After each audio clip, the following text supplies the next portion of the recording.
أقبلت مثل الظبي نور الأعيان، فارقة فيها الحلا والحيوية، هالعروس اللي بها الزين رباني، من خلقها الله فطرة طبيعية محفوظة.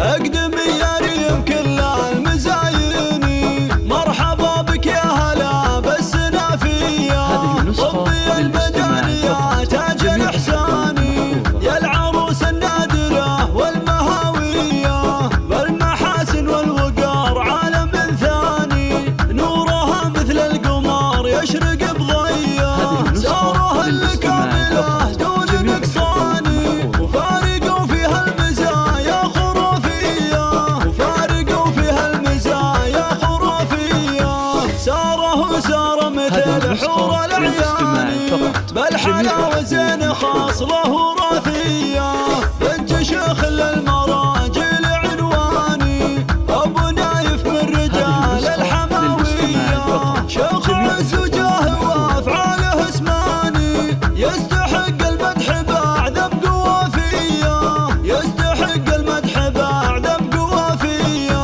وأمكم نايف لها قدر وشاني، شيخة في طيبها دوم مارية، أشهد إنها مالكة زين وخصالي، أم نايف والمحاسن مثالية، والإخوان صقور دربين الأيماني، مشعل وخالدهم شيوخ الكبارية، والخوات بالنور والحسن بدراني، الهنوف وريم أوصاف حورية، يا عسى مبروك يا نجم مزداني، جعلها فرحة عمر يا السنافية، جعلها فرحة عمر يا السنافية، أقدمي يا ريم كل المزايين، مرحبا بك يا هلا بالسنافية،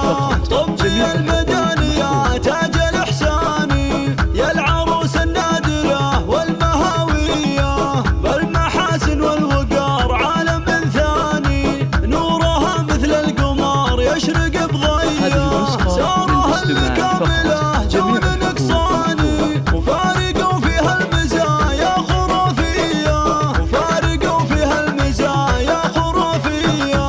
ساره ساره مثل حور الأعيان،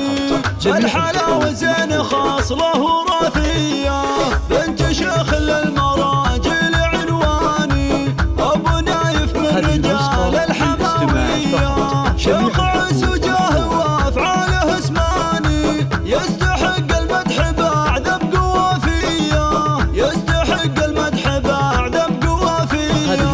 وأمكم نايف لها قدر وشاني، شيخة في طيبها دوم مارية، أشهد إنها مالكة زين وخصالي، أم نايف والمحاسن مثالية، والإخوان صقور دربين الأيماني، مشعل وخالدهم شيوخ